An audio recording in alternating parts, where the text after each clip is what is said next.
أعوذ بالله من الشيطان الرجيم بسم الله الرحمن الرحيم الحمد لله رب العالمين الرحمن الرحيم مالك يوم الدين إياك نعبد وإياك نستعين اهدنا الصراط المستقيم صراط الذين أنعمت عليهم غير المغضوب عليهم ولا الضالين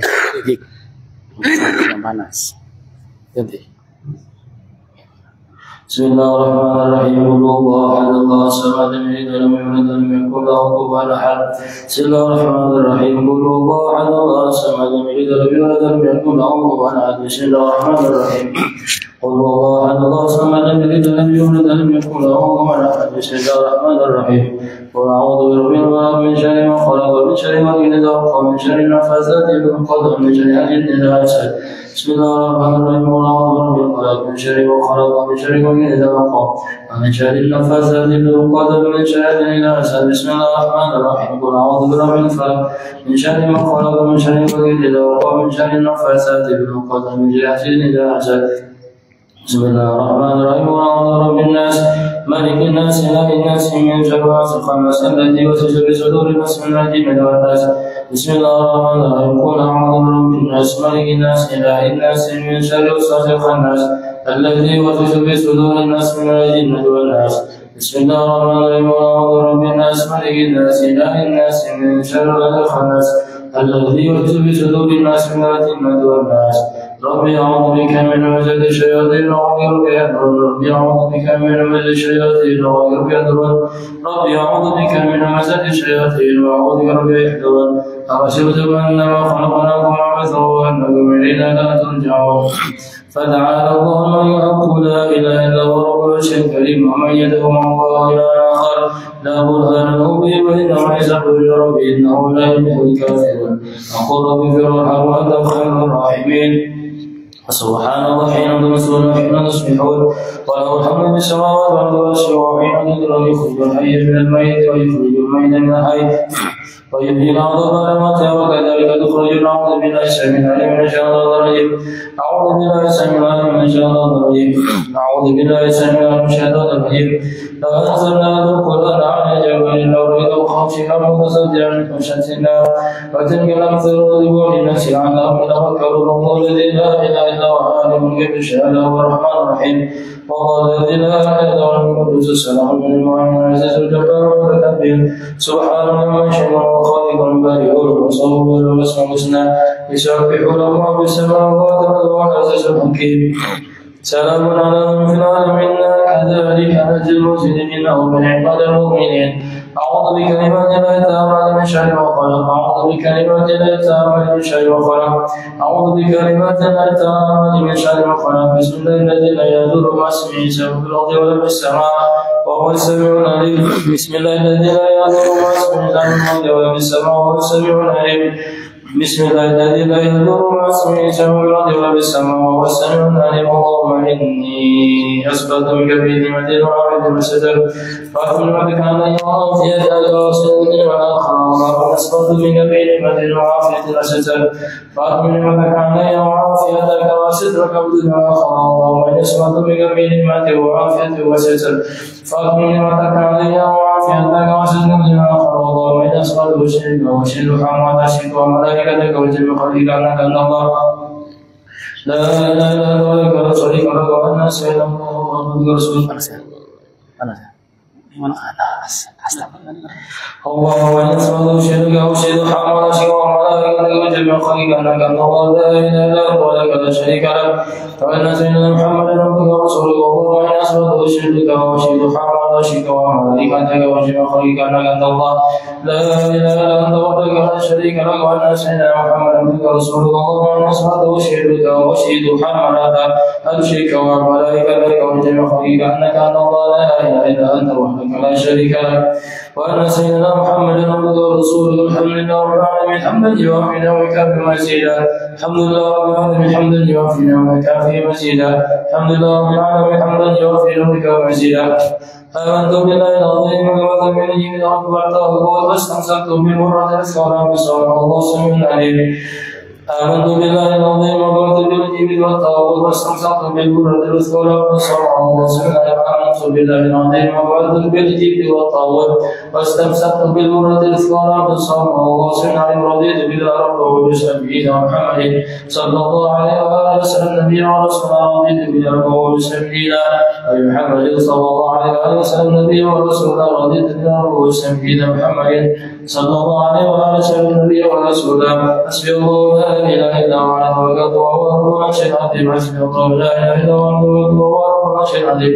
حسبي الله لا إله إلا هو عليه توكلت وهو رب العرش العظيم. حسبي الله لا إله إلا هو عليه توكلت وهو رب العرش العظيم. حسبي الله لا إله إلا هو عليه توكلت وهو رب العرش العظيم. حسبي الله لا إله إلا هو عليه توكلت وهو رب العرش العظيم. حسبي الله لا إله إلا هو عليه توكلت وهو رب العرش العظيم. اللهم صل على سيدنا محمد اللهم صل عليه وعلى آله وصحبه وسلم. اللهم صل على سيدنا محمد وعلى آله وصحبه وسلم. اللهم صل على سيدنا محمد وعلى آله وصحبه وسلم. اللهم صل على سيدنا محمد وعلى آله وصحبه وسلم. اللهم صل على سيدنا محمد وعلى آله وصحبه وسلم. اللهم صل على سيدنا محمد وعلى آله وصحبه وسلم. اللهم صل على سيدنا محمد وعلى آله وصحبه وسلم. اللهم صل على سيدنا محمد وعلى آله وصحبه وسلم. اللهم صل على سيدنا محمد وعلى آله وصحبه وسلم. اللهم صل على سيدنا محمد وعلى آله وصحبه وسلم. اللهم إني أسألك من وجهة الخير وأعوذ بك من وجهة الشر. اللهم أنت ربي لا إله إلا أنت خلقتني وأنا عبدك وأنا عهدك ووعدك ما استطعت وأعوذ بك من شر ما صنعت وأبوء لك بنعمتك علي وأبوء ذنبي فاغفر لي فإنه لا يغفر الذنوب إلا أنت. اللهم أنت ربي لا إله إلا أنت عليك توكلت وأنت رب العرش العظيم. ما شاء الله كان وما لم يشاء لم يكن ولا حول ولا قوة إلا بالله العلي العظيم. أعلم أن الله على كل شيء قدير وأن الله قد أحاط بكل شيء علما. اللهم إني أعوذ بك من شر نفسي ومن شر كل دابة أنا أخذ إلى سجن ربي على صراط مستقيم. يا حي يا قيوم برحمتك أستغيث من عذاب أسأل أصلي لشأني كله ولا تكلني إلى نفسي ولا إلى أحد من خلقك طرفة عين. اللهم إني أعوذ بك من الهم والحزن وأعوذ بك من العجز والكسل وأعوذ بك من الجبن والبخل وأعوذ بك من غلبة الدين وقهر الرجال. اللهم إني أسألك العافية في الدنيا والآخرة. اللهم إني أسألك العفو والعافية والموافقة الدائمة في ديني ودنياي وأهلي ومالي. اللهم استر عوراتي وأمن روعتي. اللهم اغفر من بين يدي وخلفي وعن يميني وعن شمالي وعن فوقي وأعوذ بعظمتك أن أغتال من تحتي. اللهم أنت خلقتني ولا تهديني ولا تدهمني ولا تدخلني ولا تميتني ولا تحييني وأنت على كل شيء قدير. أصبحنا على فطرة الإسلام وعلى والإخلاص وعلى دين نبينا محمد صلى الله عليه وسلم وعلى ملة أبينا إبراهيم حنيفا مسلما وما كان من المشركين. اللهم بك أصبحنا وبك أمسينا وبك نحيا وبك نموت وعليك نتوكل وإليك النشور. أصبحنا وأصبح الملك لله والحمد لله رب العالمين. اللهم إني أسألك خير هذا اليوم فتحه ونصره ونوره وبركته وهداه. اللهم إني أسألك خير هذا اليوم وخير ما فيه وخير قوله وخير ما بعده وأعوذ بك من شر هذا اليوم ومن شر ما فيه وشر القول وشر ما بعده. اللهم ما أصبح به من نعمة أو بحد من خلقك منك وحدك لا شريك لك لك الحمد ولك الشكر على ذلك. سبحان الله بحمده عدد خلقه ورضا نفسه وزنة من كلماته. سبحان الله بحمده عدد خلقه ورضا نفسه وزنة من كلماته. سبحان الله بحمده عدد خلقه ورضا نفسه وزنة من كلماته. سبحان الله العظيم بحمده عدد خلقه ورضا نفسه وزنة من كلماته. سبحان الله العظيم بحمده عدد خلقه ورضا نفسه وزنة من كلماته. سبحان الله العظيم بحمده عدد خلقه ورضا نفسه وزنة من كلماته. سبحان الله عدد ما خلق في السماء. سبحان الله عدد ما خلق في الأرض. سبحان الله عدد ما بين ذلك. سبحان الله عدد ما خلق. الحمد لله عدد ما خلق في السماء. الحمد لله عدد ما خلق من الأرض. الحمد لله عدد ما بين ذلك. الحمد لله الخالق. لا إله إلا الله عدد ما خلق في السماء. لا إله إلا الله عدد ما خلق في الأرض. لا إله إلا الله عدد ما بين ذلك. لا إله إلا الله عدد ما خلق. الله أكبر عدد ما خلق في السماء.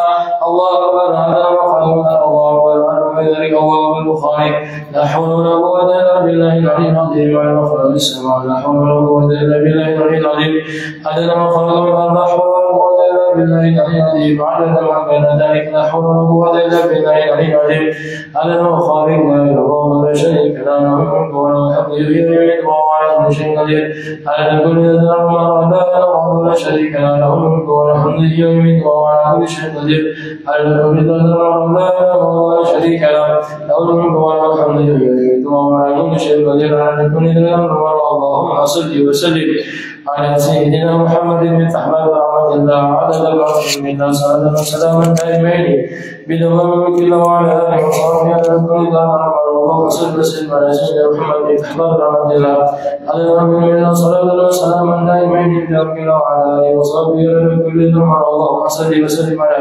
سيدنا محمد بن أحمد رحمة الله عدد العظيم منا صلاة وسلاما دائمين بدوام ملك وعلى آله وصحبه على كل ذر.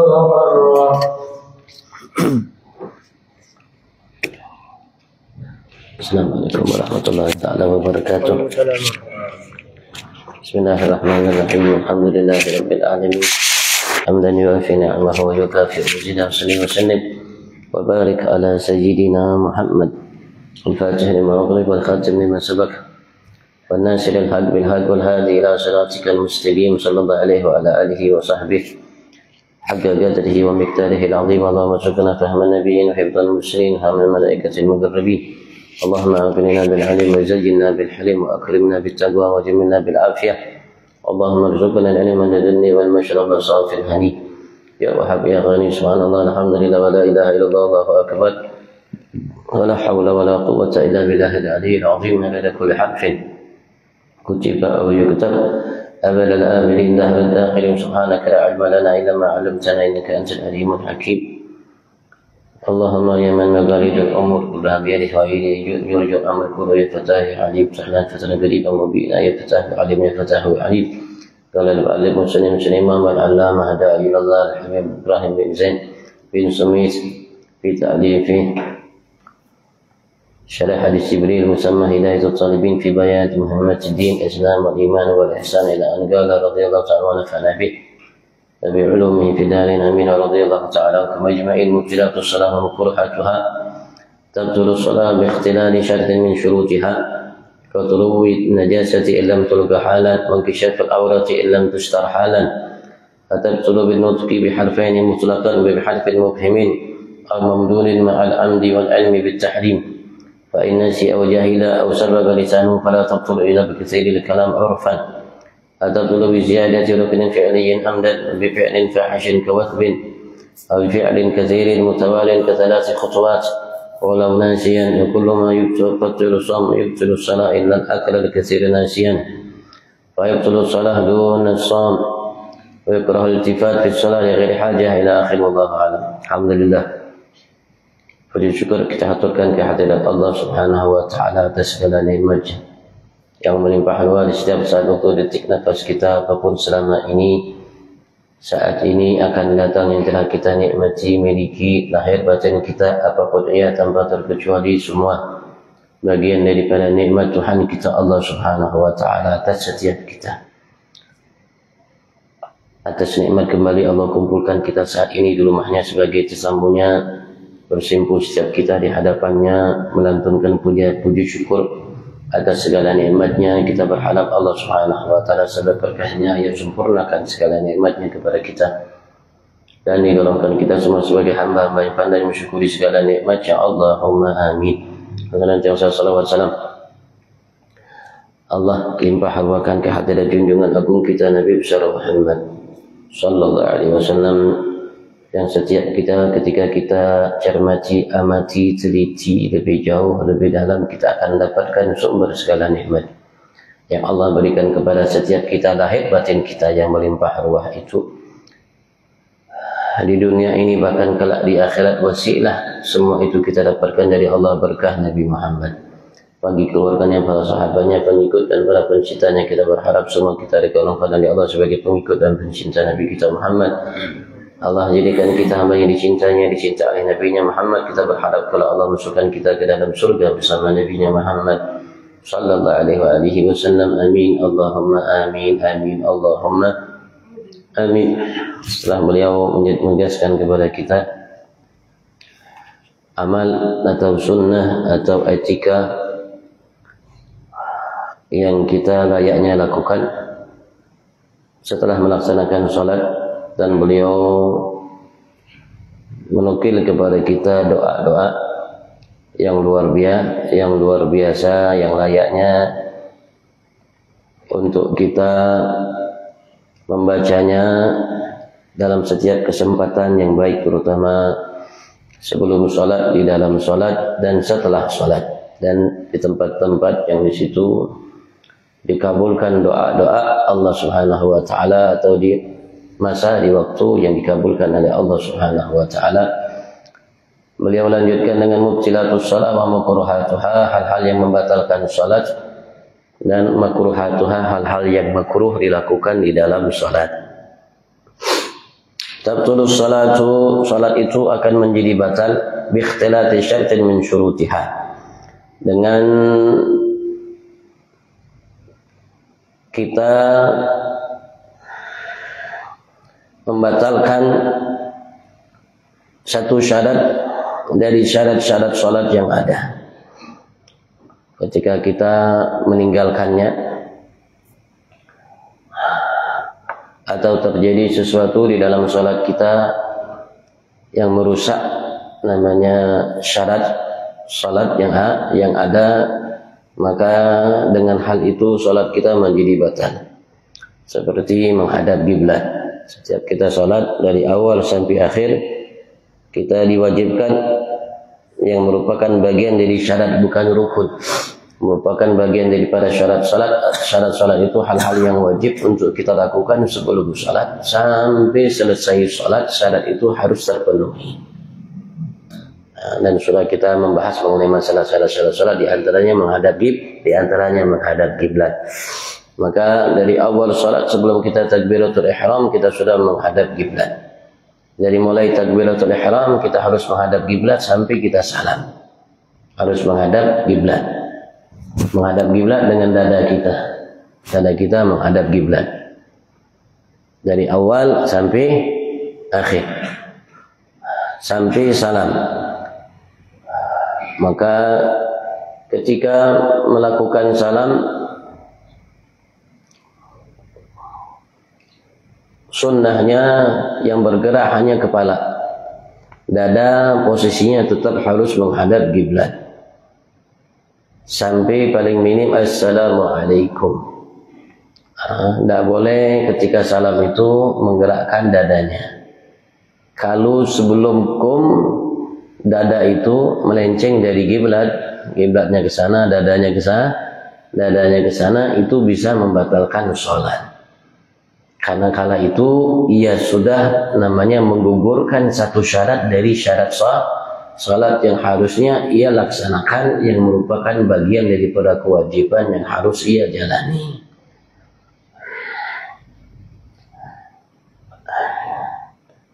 Dan beliau mencontohkan katurubin najasati illam tulga halan, termasuk bagian daripada syarat salat harus suci dari najis yang tidak dimaafkan, baik pada tubuh kita, baik pada pakaian kita, begitu juga tempat salat kita. Tempat salat adalah namanya bagian daripada sejadah atau hambal atau yang kita lakukan salat yang disentuh oleh anggota tubuh kita dan pakaian kita. Itu tempat salat yang disentuh oleh tubuh kita di dalam salat, disentuh oleh pakaian yang kita pakai di dalam salat, itu namanya tempat salat harus suci dari najis. Tubuh kita, pakaian kita, pakaian salat itu apa yang kita bawa di dalam salat itu namanya pakaian. Apa yang kita bawa dalam salat namanya pakaian. Kalau kita bawa dompet berarti dompet itu pakaian. Kalau di dalamnya ada fulus berarti fulus itu pakaian. Dan semua yang kita bawa di dalam salat, dari kain yang menutupi dan apapun itu namanya pakaian. Harus suci dari najis. Kalau seandainya di tengah-tengah salat turun najasa, ternyata kejatuhan najis, Syarat sholat harus bersih dari najis, suci dari najis yang tidak dimaafkan. Dari takbiratul ihram sampai salam harus suci. Maka ketika kejatuhan najis berarti sudah namanya menggugurkan, menghilangkan namanya syarat sholat yang ada. Maka bagi yang melaksanakan sholat harus namanya membersihkan tubuhnya yang kejatuhan najis tersebut. Ilam tulga halan, maka ketika najis itu jatuh menimpa dirinya, kalau tidak dilempar, dibuang secara halan segera, maka ia bisa membatalkan sholat. Kalau memang bisa dibuang, kalau memang di pakaian kita tidak mungkin dibuang, kita perlu namanya buka pakaian. Artinya ketika seperti itu, ya kita harus keluar dari sholat, bersihkan najis yang ada dan kembali sholat. Kalau memang seperti sorban ini misalnya, sorban ini bisa namanya dilempar, dibuang. Tapi kalau di masjid tidak boleh kita menyebabkan najis itu kejatuhan, masjid itu kejatuhan najis. Nah, kalau memang kejatuhan najis sorban kita, kalau memang kita lempar di masjid, masjid itu tidak terkena najis yang kita lempar, tidak jadi masalah. Tapi kalau seandainya kalau kita lempar ini sorban, maka membuat masjid itu mutanajis, kejatuhan najis, maka lihat kondisinya. Kalau seandainya waktunya masih panjang, maka tidak boleh kita lempar ke masjid. Kita bawa, terus kita ulangi sholat kita.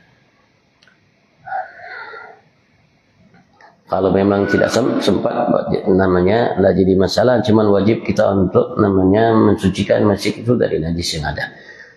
Dan ketika kita buang, tidak boleh cara membuang pakaian ke dalam najis itu dengan cara kita bawa. Tak boleh kita buang dengan pakai tangan kita atau mungkin pakai kain yang lain untuk membuang pakaian ini, untuk membuangnya. Dan cara membuangnya harus seperti ini ya.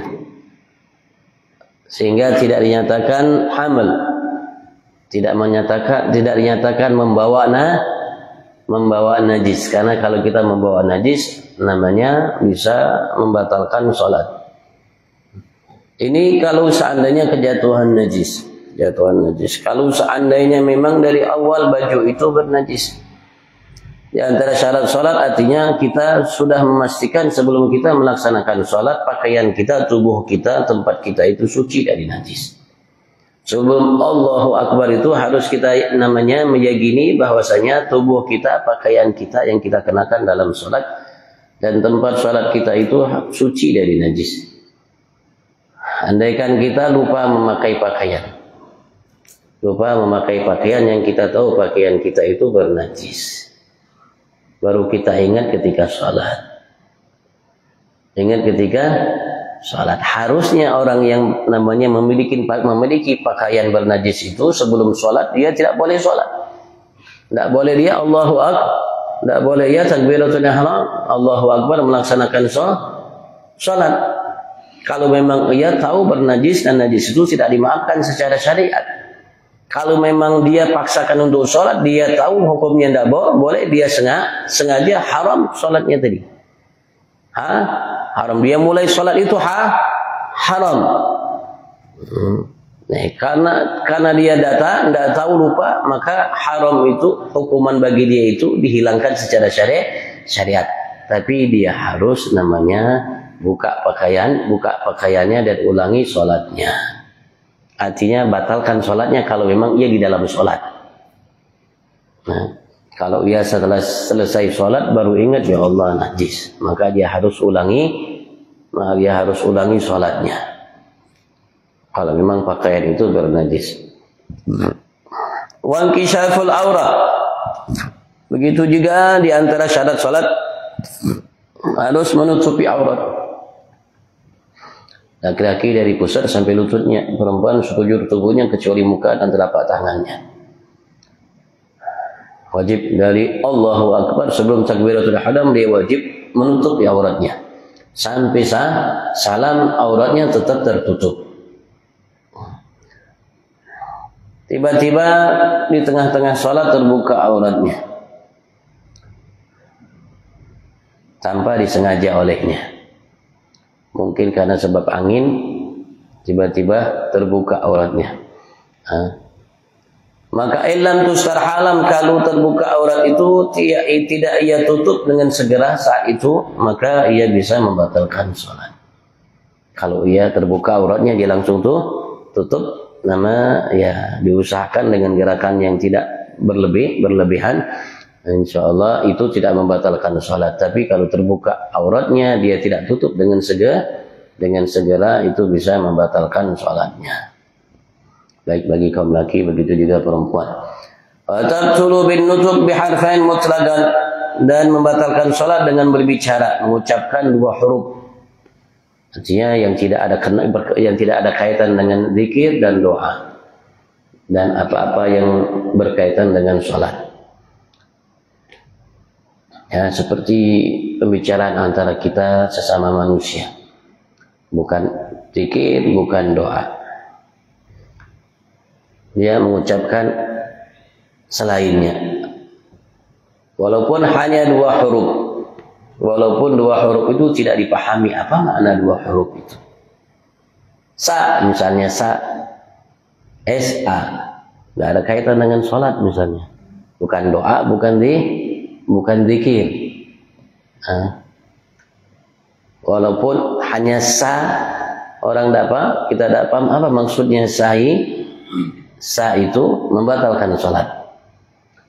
Biharfin mubhim, atau dengan 1 huruf tapi dipahami. Ada 1 huruf dipahami. Misalnya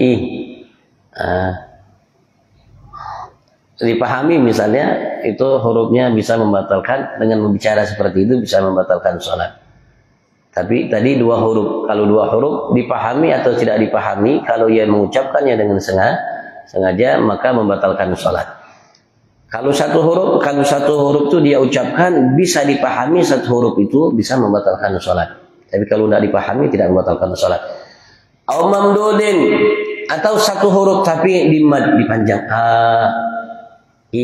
misalnya panjang. 1 huruf tapi dipanjang, seakan-akan ada huruf berikutnya. Ma'al amad wal ilm bitahrim, tapi diiringi dengan amad, sengaja, wal ilm bitahrim, dan dia tahu bahwasanya itu diharamkan di dalam sholat. Kalau emang dia sengaja bicara, melanturkan kalimat itu, huruf itu, dan dia tahu hukumnya haram di dalam sholat, itu membatalkan sholat. Sengaja dia ingat, sengaja dia ucapkan, dan dia tahu itu haram di dalam salat untuk dia ucapkan, batal. Fa in nasiya au jahil, andaikan dia lupa, tidak sengaja, au jahil, atau dia jahil, tidak mengerti, tidak tahu bahwasanya hukumnya haram di dalam salat untuk berbicara yang tidak ada kaitan dengan zikir, doa, dan apa yang berkaitan dengan salat. Au sabaq lisanuh, atau sabaq lisanuh, lidahnya sabaq, namanya mendahuluinya, artinya tidak sengaja keluar sendiri, namanya kalimat huruf, dia tidak sengaja. Seperti orang yang latah, orang yang latah mungkin biasanya kadang-kadang namanya ia dikejutkan dengan sesuatu, dia ngomong, bukan sengaja, bukan juga lupa, tapi lisannya seperti itu. Fala tatul, maka kalau dia lupa, kalau dia tidak mengerti, paham bahwasanya bicara itu di dalam sholat membatalkan, atau mungkin lidahnya yang mengucapkan tadi seperti yang latah tadi, tanpa diinginkan olehnya, fala tabtul, maka sholatnya tidak batal dengan bicara itu, illa bikatsiril kalam urfan, kecuali dengan banyak al-kalam, bicaranya, urfan secara uruf. kecuali banyak yang diucapkannya. Ulama mengatakan banyak itu lebih dari 6 kalimat. Kalau 6 kalimat di bawah namanya sedikit, kalau di atas 6 kalimat berarti banyak. Saya mau minta tolong sama Anda misalnya, itu 6 kalimat masih dimaafkan. Kalau lebih membatalkan sholat. Tapi kalau memang dia sengaja, walaupun 2 huruf, walaupun tidak dipahami 2 huruf itu, atau 1 huruf dipahami, atau 1 huruf dipanjangkan, maka membatalkan sholat. Dan ulama mengatakan walaupun 2 huruf itu didapatkan dari menangis, merintih, dan lain sebagainya, menguap dan lain sebagainya, didapatkan 2 huruf itu bisa membatalkan sholat. Tabtulu bi ziyadatin rukniyin fi'liyin amdan, dan membatalkan sholat juga dengan menambah rukun fi'li, amdan dengan sengaja, menambah rukun fi'li sengaja. Artinya menambah rukun qauli tidak membatalkan sholat. Tidak membatalkan salat, walaupun khilaf antara ulama terutama mengenai masalah surat Al-Fatihah. Mengenai surat Al-Fatihah dalam mazhab Syafi'i, kalau kita mengulangi surat Fatihah tidak membatalkan salat. Dalam mazhab lain kalau mengulangi surat Al-Fatihah bisa membatalkan salat. Rukun qauli, tapi dalam mazhab Syafi'i rukun qauli tidak membatalkan salat. Tapi rukun fi'li, gerakan. Terutama kecuali rukun qauli itu takbiratul ihram sama salam. Kalau kita mendahului imam maka tidak sah salat kita dalam takbiratul ihram, begitu juga salam, atau membarengi imam dalam takbiratul ihram atau salam, tidak sah salat kita, batal salat kita. Jadi ketika takbiratul ihram imam itu kita harus menyempurnakan dulu takbir ihramnya imam. Imam sudah mengatakan Allahu Akbar, kalau imam sudah baru kita mulai Allahu Akbar. Tidak boleh imam Allahu Akbar kita sudah mulai Allah, tidak boleh. Tidak sah salat tidak sah salat kita. Begitu juga salam. Imam assalamualaikum kita sudah mulai assalam, tidak boleh, tunggu dulu. Baiknya selesaikan dulu salamnya imam. Assalamualaikum warahmatullahi wabarakatuh. Assalamualaikum warahmatullahi. Karena ada yang menyatakan haram untuk kita salam sebelum imam menyelesaikan salam, walaupun tidak membatalkan sholat. Tapi kalau membarengi salamnya assalamualaikum baru assalamualaikum kita udah mulai salam, itu tidak boleh, batal sholat kita. Kalau rukun fi'li yang qauli yang lainnya tidak membatalkan, kecuali itu rukun fi'li. Kalau sengaja menambahkan rukun fi'li, satu rukun fi'li membatalkan sholat. Kalau tidak namanya sengaja, kalau tidak sengaja tidak membatalkan sholat. Hukumnya haram tapi tidak membatalkan sholat.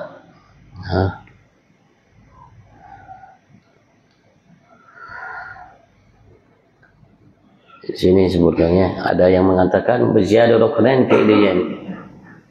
Kalau di sini mengatakan menambah satu rukun fi'li sengaja batal. Dalam pendapat lain dalam mazhab kita Syafi'i menambahkan 2 rukun fi'li mendahului imam. Ini menambah ya, bukan mendahului. Ini menambahkan satu rukun fi'li, bukan mendahului. Mendahului juga bisa membatalkan sholat dengan dua rukun fi'li mendahului.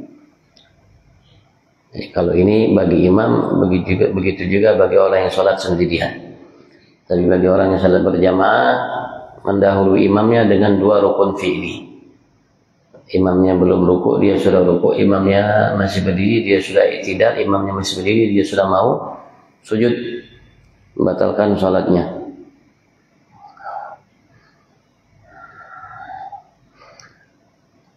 Ini menambahkan rukun fi'li dengan sengaja, batal sholatnya. Wa bi fi'lin fahishin kawathmin, dan dengan melakukan suatu perbuatan gerakan yang fahish, yang berlebihan, kawathmin seperti melompat. itu membatalkan sholat karena gerakannya terlalu berlebihan. Tapi kalau sekedar dia melakukan gerakan seperti itu tidak terlalu kelihatan berlebihan, ya masih dimaafkan. Wa bi fi'lin katsirin mutawalin, dan dengan melakukan perbuatan gerakan yang banyak mutawalin yang berturut-turut kata si futuhat. Seperti 3 langkah, melakukan 3 langkah. Gerak 3 langkah berturut-turut, walau nasian, walaupun ia lupa. Biasanya ada jarang seseorang ketika melaksanakan sholat lupa untuk meninggalkan hal tersebut. Ya juga bisa membatalkan sholat. Tapi kalau tidak berturut-turut tidak membatalkan sholat. Ya, kalau kita maju makanya langkahkan kaki kanan terus kaki kiri, kita berhenti sejenak baru lagi melangkah kanan kiri, jangan langkah langsung. Jangan berturut kanan kiri kanan lagi, misalnya itu yang membatalkan salat. Wa kullu ma yufattiru shaum yubtilu shalah, dan semua yang membatalkan puasa bisa membatalkan salat.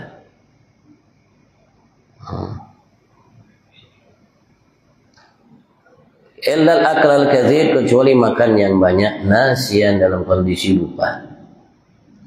Termasuk membatalkan puasa makan. Tapi kalau makannya lupa tidak membatalkan puasa. Kalau makannya lupa walaupun banyak, kalau kita puasa tidak membatalkan puasa. Tapi kalau makannya namanya banyak walaupun lupa di dalam sholat membatalkan sholat. Faitul sholat dunas sholat. Maka makan yang banyak itu bisa membatalkan sholat, tidak membatalkan puasa. Tapi selainnya hal-hal yang membatalkan puasa bisa membatalkan sholat.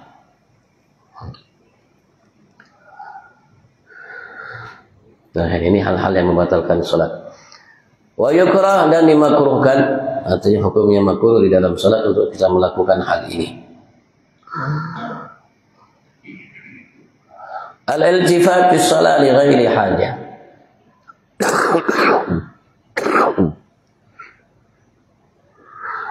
Menoleh di dalam salat di ghairi hajah, tanpa ada hajat.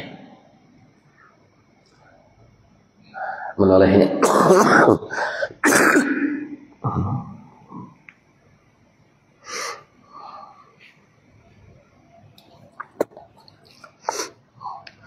menoleh itu yang tidak membatalkan salat kalau hanya sekedar kepalanya menoleh. Ya, kalau menoleh sama tubuhnya juga sehingga namanya dadanya melenceng menjauh dari kiblat, maka itu membatalkan sholat. Nah, yang tidak membatalkan sholat makruh menoleh hanya dengan kepalanya menoleh. Tapi kalau itu tanpa hajat, tanpa ada hajat itu makruh. Kalau hajat menolehnya tidak artinya ketika hajat, ketika dibutuhkan olehnya untuk menoleh, kan ada satu hal itu tidak makruh. Tapi kalau tanpa ada hajat menoleh itu hukumnya makruh. Sekali lagi menoleh itu maksudnya yang bergerak adalah kepalanya, dada tetap kondisinya menghadap kiblat. Tapi kalau menolehnya diiringi dadanya juga ikut menoleh sehingga dadanya menjauh dari kiblat, itu membatalkan sholat. Ya. Tapi kalau tidak maka hukumnya makruh. Wan nadhar ila sama. Begitu juga makruh memandang ke arah langit, ke atas dalam salat. Hukumnya makruh karena sunnah dalam salat dari awal salat sampai akhir salat sampai kita salam, kecuali ketika kita mengucapkan tahiyat, ketika baca asyhadu an la ilaha illallah, maka disunnahkan kondisi pandangan kita ke arah sujud, ke arah tempat sujud kita, sunnah dari awal sampai akhir. Dalam mazhab Syafi'i seperti itu agar kita fokus di dalam salat sehingga membawa kita untuk namanya khusyuk di dalam salat. Karena fokus satu titik, fokus. Mudah-mudahan itu membantu kita untuk khusyuk di dalam salat. Dan namanya mengangkat kepala ke arah langit, ke atas, itu hukumnya makruh. Wa ila kulli ma yulhi, dan kepada setiap atau segala sesuatu yang melalaikan kita dari sholat. Apapun yang melalaikan kita dari sholat, kita melihat kepadanya, hukumnya makruh.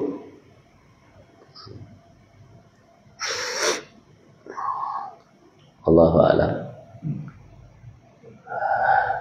Karena tujuan kita untuk sholat, untuk kita hadir di hadapan Tuhan kita Allah Subhanahu wa ta'ala. Apapun yang membuat kita hilang fokus kehadiran kita kepada Allah Subhanahu wa ta'ala, itu makruh. Walaupun tadi ada hal-hal tertentu yang bisa membatalkan sholat, yang membuat kita menghilangkan fokus kita, namanya hadir kita di dalam sholat bersama Tuhan kita Allah Subhanahu wa ta'ala. Tapi ada hal-hal tertentu dia tidak membatalkan sholat, tapi hukumnya makruh. Hukumnya makruh. Karena ada sebagian ulama yang mengatakan seorang itu kalau sholat khusyuk itu ia tidak tahu siapa yang di kanannya, siapa yang di kirinya. Ada yang menyatakan seperti khusyuk, seperti itu dalam memaknai khusyuk.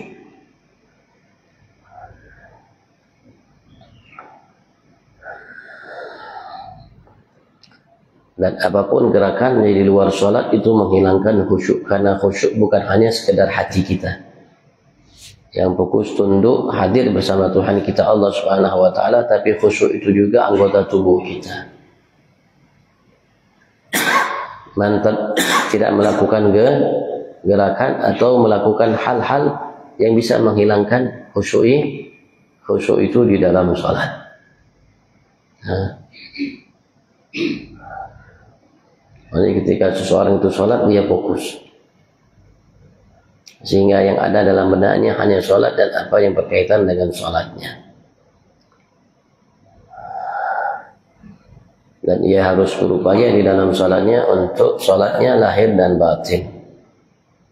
Samping lahirnya sholat, batinnya juga sholat. Dan ketika ia menjadi makmum, maka ia juga harus berupaya ketika ia mendengarkan bacaan imam, ia dengarkan dengan lahir batinnya. Samping telinganya mendengarkan bacaan imam, hatinya pun juga mendengarkan bacaan imam. Ketika ia baca, maka juga lisannya baca, hatinya pun ikut menyimak atau membaca apa yang dibaca oleh lisannya. Dan hatinya tahu, khusyuk itu juga hatinya tahu apa yang diucapkan oleh lisannya, apa yang digerakkan oleh anggota tubuhnya. Itu bagian daripada khusyuk. Dan semua hal dan segala sesuatu yang menghilangkan khusyuk, hukumnya tadi hal yang membatalkan sholat, ia bisa membatalkannya, atau yang membuat kita hilang namanya khusyuk kita, ia makruh untuk dilakukan di dalam sholat. Masih ada hal-hal lagi yang dimakruhkan dalam sholat, insyaallah di kesempatan yang lain. Kalau ada yang ditanyakan, fadhal.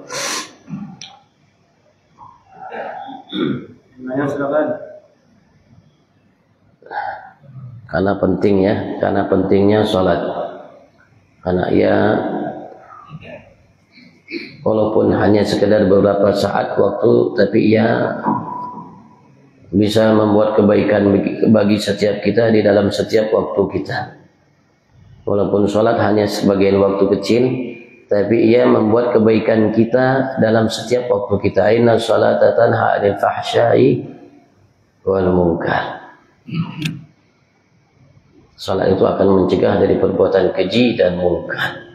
Keji lisan, keji mata, keji telinga, keji tangan, keji kaki, keji perut, kemaluan, keji ucapan, keji hati, keji sifat, keji dalam bermuamalah, semuanya. Begitu juga yang mungkar akan hilang insyaallah ketika kita melaksanakan salat dengan baik. Allah. Bertanya Pak Ustaz, sebenarnya banyak yang saya mau tanyakan, cuma cukup 3 aja Pak Ustaz. Yang saya tanyakan di sini, Pak Ustaz tadi menerangkan kita sholat itu menghadap kiblat, sedangkan kiblat itu kan kita arahnya ke Ka'bah, sedangkan Ka'bah terbuat dari batu. Bukankah kita menyembah batu? Kalau kita menyembah batu itu sifatnya syirik. Nah, tapi kalau kita dada kita, muka kita menghadap ke kiblat itu sebagai adab saja, sebagai persatuan umat Islam, arahnya ke kiblat, tapi niatnya itu untuk menghadap Allah. Itu kan yang benar Ustaz. Niatnya yang jadi hakikatnya menghadap Allah, bukan menghadap Ka'bah. Menghadap Ka'bah itu sebagai adab saja ke kiblat itu. Itu yang pertama. Yang kedua itu tentang pakaian. Pakaian itu yang dipenuhi najis itu Ustaz bukan saja yang dari segi kotoran yang terlihat yang tercium, tapi dari segi membelinya, dari uang yang harganya 100.000, tapi 1.000 saja uang yang dari haram, bukankah itu najis juga? Nah, yang ketiga tentang munajat dalam berdoa dalam sholat. Munajat dalam sholat itu yang sedekat-dekatnya munajat meminta dengan Allah itu waktu sholat. Tapi bagaimana waktu kita munajat itu kita mengucapkannya hanya dalam hati, tidak boleh tersuarakan. Nah, yang saya tanyakan di sini, kita waktu sholat itu kita berdialog dengan Allah. Waktu membaca Al-Fatihah itu, kamu dialog dengan Allah itu 7 ayat itu. Nah, bagaimana kalau kita membaca Al-Fatihah itu asik dengan 7 ayat dengan suaranya saja? Bukankah itu berpendam sendiri aja, berdialog sendiri aja? Sedangkan kita menghadap Allah itu untuk berdialog dengan Allah. Yang kedua itu, yang saya tanyakan itu tentang tahun awal untuk suatu tahun akhir, waktu duduk itu kita ada mikat itu adalah mikatnya orang muslim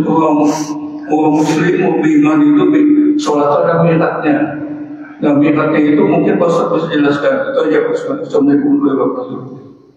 Assalamualaikum warahmatullahi wabarakatuh. Ada pertanyaannya banyak. Ada hal-hal yang disyariatkan kita secara syariat agama, dan itu harus kita jalankan. Dan juga kita harus agungkan. Karena kiblat di dalam sholat itu Ka'bah. Kiblat di dalam sholat Ka'bah, bukan hanya sekedar adat. Artinya kalau hanya sekedar adat, kalau orang mau sholat menghadap sana dan menghadap Ka'bah berarti sah aja. Kalau hanya sekedar adat. Nah, tapi ini kewajiban, bukan hanya sekedar adat. Kewajiban untuk kita menghadap ke Ka'bah dalam sholat. Berbeda namanya dalam doa, karena kiblat doa langit bukan Ka'bah. Nanti kalau seandainya seseorang berdoa boleh aja, tidak jadi masalah. Menghadap kanan, menghadap kiri, menghadap depan, menghadap belakang, karena kiblatnya langit. Walaupun sebaiknya kalau ada waktu yang khusus untuk kita berdoa menghadap Ka'bah. Tapi di dalam sholat menghadap Ka'bah itu bukan hanya sekedar adat, tapi kewajiban, keharusan. Sekali lagi, kalau hanya dinyatakan sekedar adat, berarti kita boleh ngadep kanan sana, boleh kita ngadep kanan kiri situ, kita boleh ngadep belakang sana. Kalau hanya sekedar adat. Dan ketika orang sholat menghadap Ka'bah tidak nyatakan syirik. Dia tidak menyembah batu karena Allah perintahkan dia untuk menghadapnya. Allah tak mungkin memerintahkan kita untuk kita melakukan syirik. Yang menganggap ia syirik berarti anggapannya bukan Allah Subhanahu wa ta'ala, bukan syariat. Bukan syariat.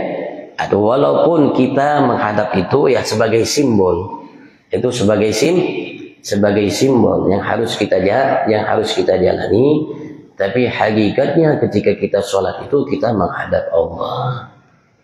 Allah berada di hadapan kita, makanya ketika kita sholat kita harus berupaya untuk menghadirkan diri kita, meyakini kita berada di hadapan Allah Subhanahu wa Ta'ala, sambil menjalankan perintah secara syariat untuk kita menghadap Ka'bah sebagai simbol yang Allah Subhanahu wa Ta'ala wajibkan kepada setiap muslim dimanapun mereka berada untuk menghadapnya.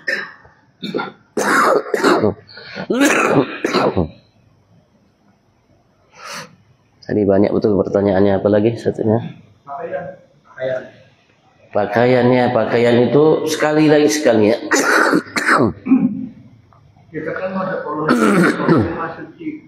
Nah, pakaian kita harus suci juga, zahir dan batinnya. Bukan ada pajak, bukan ada presiden gitu. Satu, syariat menghukumi secara lahir. Syariat menghukumi secara lahir. Artinya secara lahir, baju itu pakaian yang kita pakai di dalam sholat itu harus suci dari najis yang tidak dimaafkan. Nanti mengenai baju ini dibeli dengan yang haram atau yang lain, itu nanti namanya pembahasannya lain beda. Yang penting yang kita pakai secara syariat itu tidak ada najis yang ada secara syariat. Andaikan ia pakai pakaian secara syariat namanya suci, bersih, tidak ada najis. Tapi kalau seandainya ia beli dari namanya uang yang haram, itu nanti salatnya tidak diterima oleh Allah Subhanahu wa Ta'ala, bukan karena najis yang ada, tapi karena dibeli dengan barang yang haram. Mungkin najis namanya secara ma'nawi yang tidak kelihatan, yang secara lahirnya ya Masya Allah artinya komplit, syaratnya sudah selesai, ia boleh gunakan untuk melaksanakan sholat. Walaupun bajunya suci, dibeli dari harta yang halal 100%. Kalau baju yang dibeli dari halal yang 100% itu ada najis, yang tidak boleh juga dipakai. Tidak boleh dipakai di dalam sholat. Artinya bukan hanya sekedar dibeli dari yang halal, tapi juga pakaian itu harus bersih dari najis secara kasat, yang tidak dimaafkan secara syariat. Itu juga harus diperhatikan.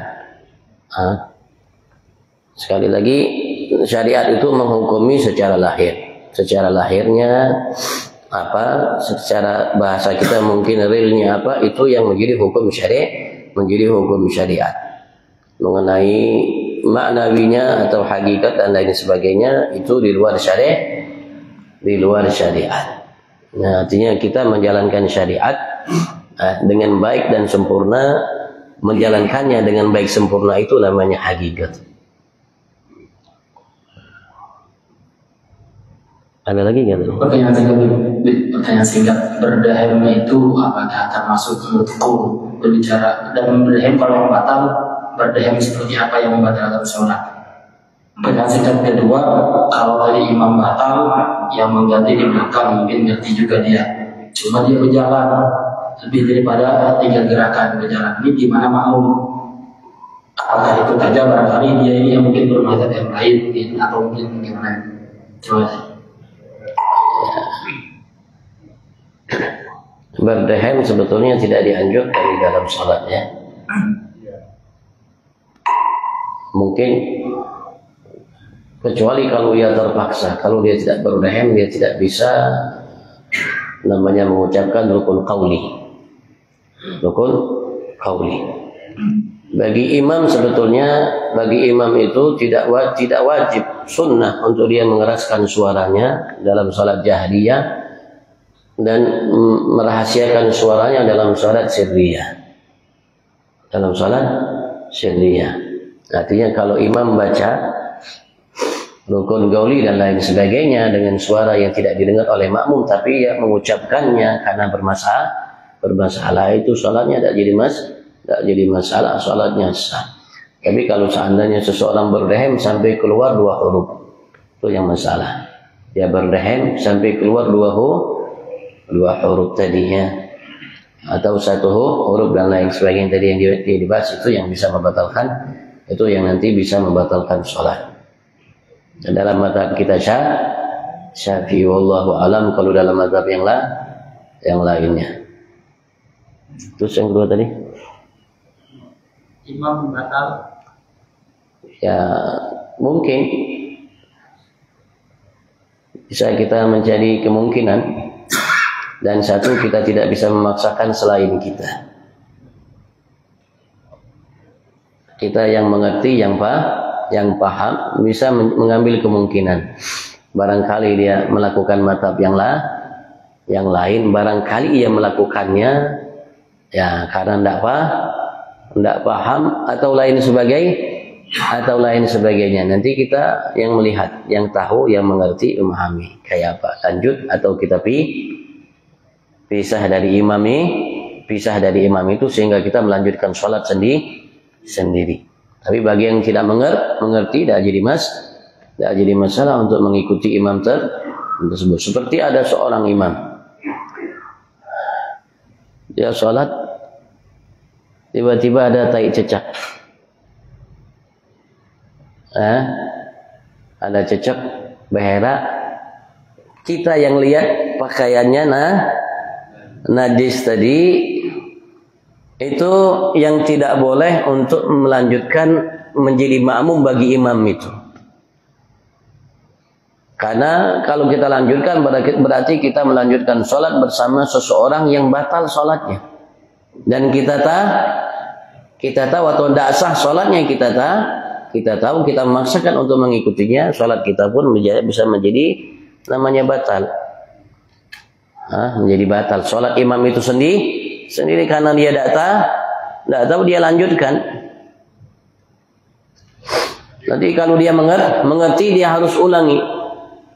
Tapi makmum yang lain yang tidak tahu, tidak jadi masalah, sah sholatnya. Makmum yang tidak tahu bahwasanya ia kejatuhan najis, atau mungkin tadi si makmum tadi tahu imam ini tadi batal wuduknya, tapi belum wuduk lagi. Sehingga kita tahu imam ini sholat tanpa berwudu. Maka yang tahu tadi tidak boleh jadi makmum imam tersebut, tapi yang tidak tahu boleh saja.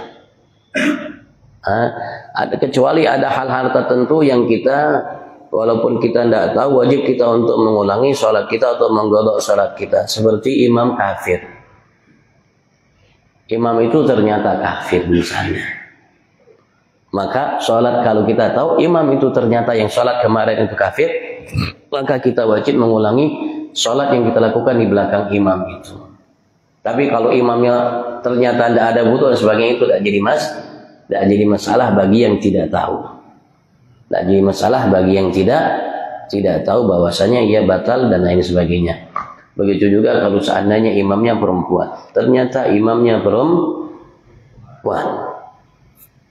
Maka kita wajib untuk menggodok sholat kita yang ternyata imam yang kemarin kita sholat atau tadi yang kita sholat itu perempuan bukan laki.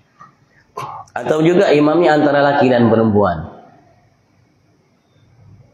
Karena syarat imam itu harus sempurna, dia harus laki-laki betul. Tapi ternyata imam itu laki betul bukan, binian betul misalnya, maka kita yang sholat di belakangnya tidak boleh kita sholat di belakangnya, karena memang dari awal kalau kita tahu tidak sah sholat kita. Tapi ya itu mungkin sekedar namanya pembahasan para ulama, dan kemungkinan terjadinya jauh sekali terjadinya hal seperti itu. Mungkin dalam tempat-tempat yang lain yang mereka mungkin bisa menggunakan perempuan dan lain sebagainya untuk menjadi khatib, untuk menjadi imam bagi kaum laki-laki, wallahu itu di luar jalur syariat. Izin.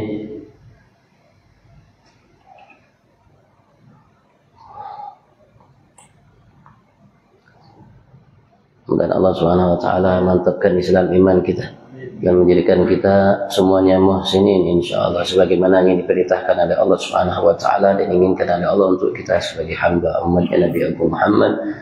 Dan mudah-mudahan Allah Subhanahu wa taala berikan kita selalu sehat afiat dan semua keluarga kita dan saudara kita muslim dimanapun mereka berada. Allah jagakan lahir batin kita dan mudah-mudahan Allah mudahkan kita untuk melakukan segala kebaikan. Dan mudah-mudahan Allah golongkan kita sebagai hamba yang bertakwa fi afiyah wa ila hadratin Nabi Sayyidina Muhammad sallallahu alaihi wa alihi wasallam. Al-Fatihah.